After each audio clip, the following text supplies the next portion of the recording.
नमस्कार। चलिए आज इतिहास के उन पन्नों को पलटते हैं जहां एक ऐसे योद्धा की कहानी लिखी है जिसने उस दौर के सबसे ताकतवर साम्राज्य यानी मुगल सल्तनत को सीधी चुनौती दी थी। एक ऐसा नाम जो राजा तो नहीं था लेकिन फिर भी मारवाड़ के लोगों के दिल में हमेशा के लिए बस गया।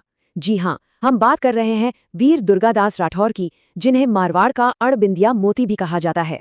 राजस्थान के लोकगीतों में, वहां की कहावतों में आज भी ये लाइन गूंजती है। जरा सोचिए, ये सिर्फ एक कहावत नहीं है, ये एक तरह का आशीर्वाद बन गई है। हर माँ ये चाहती है कि उसका बेटा भी दुर्गादास जैसा ही वीर, स्वाभिमानी और अपने कर्तव्य के प्रति सच्चा हो। बस ये एक लाइन ही उनकी महानता को बताने के लिए काफी है। तो चलिए इसी भावना के साथ उनकी इस शानदार जीवन गाथा की शुरुआत करते हैं। तो आज के इस सफर में हम क्या क्या जानने वाले हैं? सबसे पहले हम वीर दुर्गादास जी का परिचय लेंगे, फिर समझेंगे कि मारवाड़ पर वो कौन सा संकट आया जिसके कारण उनका लंबा संघर्ष शुरू हुआ। उसके बाद हम उनके 30 साल के स्वतंत्रता संग्राम, उनकी जीत और फिर मारवाड़ से उनकी विदाई की कहानी जानेंगे। और आखिर में कुछ जरूरी फैक्ट्स और प्रैक्टिस सवालों के साथ अपनी तैयारी को और मजबूत करेंगे। तो चलिए शुरू करते हैं उनकी जीवन को और करीब से जानने से। सबसे पहले एक बात साफ कर लेते हैं, वीर दुर्गादास राठौड़ कोई युवराज या महाराजा नहीं थे। वो एक रक्षक थे, एक संरक्षक थे जिन्होंने अपने मालिक और अपनी मिट्टी के लिए अपना सब कुछ दांव पर लगा दिया। उनका शुरुआती जीवन ही इस बात की नींव रखता है कि वो आगे चलकर इतने महान क्यों बने। अच्छा, ये कुछ बेसिक फैक्ट्स हैं जो किसी भी एग्जाम के लिए बहुत जरूरी हैं। तो वीर दुर्गादास जी का जन्म हुआ था 13 अगस्त 1638 को जोधपुर के पास सालवा गांव में। उनके पिता आस्करण राठौड़ महाराजा जसवंत सिंह प्रथम के मंत्री थे और उनकी माँ थी नेत कंवर बाई।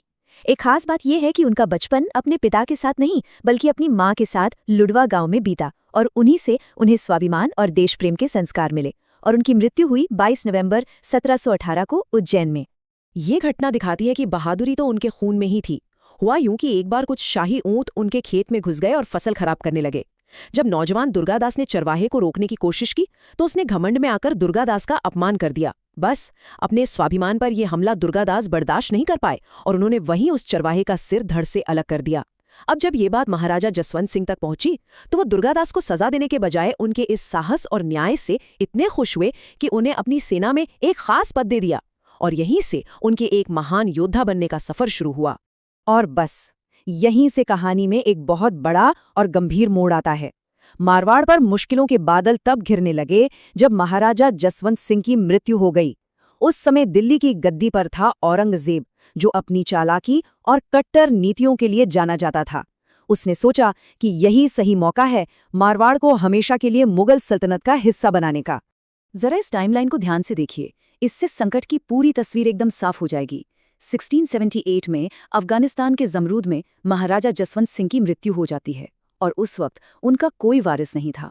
फिर फरवरी 1679 में लाहौर में उनकी 2 रानियों को बेटे हुए, लेकिन उनमें से सिर्फ अजीत सिंह ही जिंदा बचे। औरंगजेब ने इस छोटे से बच्चे को मारवाड़ का वारिस मानने से साफ मना कर दिया और जोधपुर को सीधे अपने कंट्रोल में ले लिया, यानी उसे खालसा बना दिया। उसकी असली चाल तब सामने आई जब उसने बच्चे अजीत सिंह और रानियों को दिल्ली बुलाया। उसका इरादा था कि अजीत सिंह को इस्लाम कबूल करवाकर अपनी कठपुतली बनाकर मारवाड़ की गद्दी पर बिठाया जाए। तो ये खालसा आखिर था क्या, ये समझना बहुत जरूरी है। देखिए, मुगल राज में खालसा उस जमीन को कहते थे जिसका सारा टैक्स सीधा बादशाह के खजाने में जाता था। उस पर किसी जागीरदार का हक नहीं होता था। तो जब औरंगजेब ने जोधपुर को खालसा घोषित किया तो इसका मतलब सिर्फ ये नहीं था कि टैक्स दिल्ली जाएगा, नहीं, इसका सीधा मतलब था कि अब राठौर वंश का राज खत्म, मारवाड़ की आज़ादी खत्म। ये मारवाड़ की पहचान पर एक सीधा हमला था। औरंगजेब की इस चाल को दुर्गादास राठौड़ समझ गए और उन्होंने एक ऐसी योजना बनाई जो इतिहास में अमर हो गई। ये किसी फिल्म की कहानी से कम नहीं है। 25 जून 1679 को उन्होंने मुकुंददास खींची और गौराधाय, जिन्हें मारवाड़ की पन्नाधाय भी कहते हैं, उनकी मदद से नन्हे अजीत सिंह को दिल्ली के किले से बाहर निकाला। सोचिए, एक छोटे से बच्चे को मिठाई वाले की टोकरी में छिपाकर।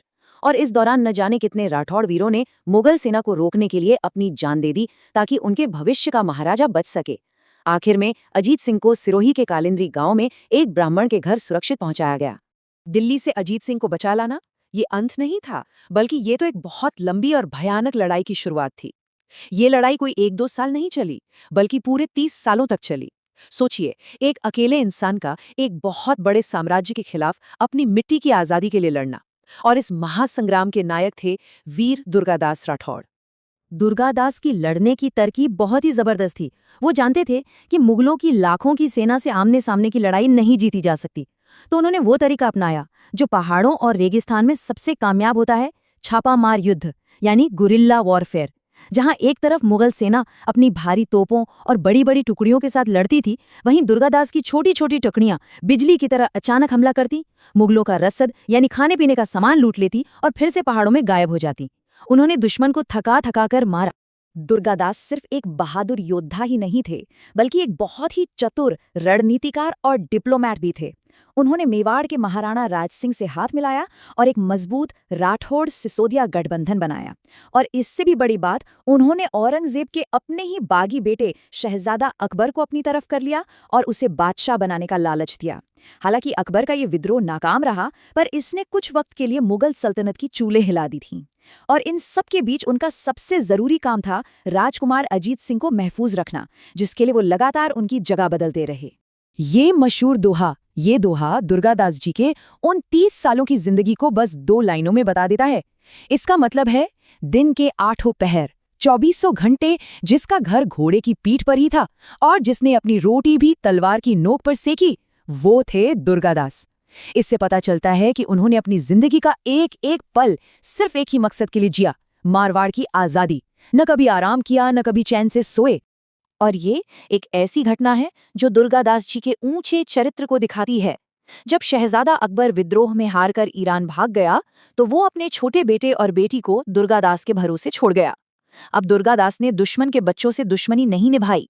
उन्होंने न सिर्फ उन्हें अपनी जान से ज्यादा संभाल कर रखा, बल्कि एक मौलवी को बुलाकर उन्हें कुरान की तालीम भी दिलवाई। कई साल बाद जब उन्होंने उन बच्चों को सही सलामत औरंगजेब को लौटाया, तो औरंगजेब जैसा कट्टर दुश्मन भी दुर्गादास की इस ईमानदारी और महानता का कायल हो गया। 30 साल का लंबा संघर्ष सोचकर ही रोंगटे खड़े हो जाते। आखिरकार वो संघर्ष खत्म हुआ। औरंगजेब की मौत के साथ ही मुगल साम्राज्य कमजोर होने लगा और ये मारवाड़ के लिए एक उम्मीद की किरण लेकर आया। लेकिन जीत के बाद की कहानी उतनी सीधी नहीं है जितनी लगती है। दुर्गादास की जिंदगी का आखिरी अध्याय त्याग और स्वाभिमान की एक बहुत ही भावुक कहानी है। साल था 1707। ये वो साल है जब औरंगजेब की मौत हुई। जैसे ही ये खबर पहुंची, दुर्गादास और अजीत सिंह ने अपनी पूरी ताकत के साथ जोधपुर पर धावा बोल दिया और मुगल फौज को वहां से खदेड़ दिया।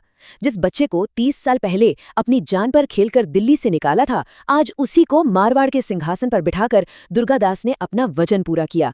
मारवाड़ एक बार फिर आजाद था। ये वो सवाल है जो आज भी इतिहास पढ़ने वालों को परेशान करता है कि भाई, जिस इंसान ने अपनी पूरी जिंदगी एक राज्य को बचाने में लगा दी, आखिर में उसे वही राज्य छोड़कर क्यों जाना पड़ा? जिस अजीत सिंह को उन्होंने अपने बेटे की तरह पाला पोसा, उसी के राज में दुर्गादास क्यों नहीं रह पाए?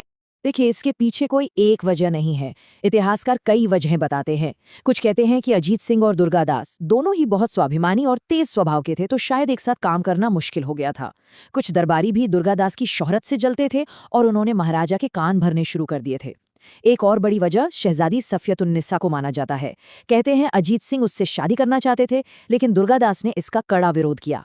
पर शायद सबसे बड़ी वजह यह थी कि दुर्गादास को सत्ता का कोई लालच था ही नहीं।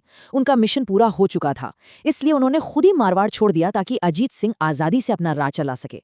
चलिए, अब आते हैं उस हिस्से पर जो एग्जाम के नजरिए से बहुत बहुत जरूरी है। यहाँ हम उन फैक्ट्स और टाइटल्स को देखेंगे जिनसे सीधे सवाल बनते हैं। इस टेबल को बहुत ध्यान से देख लीजिए, ये उपाधियां अक्सर पूछी जाती हैं।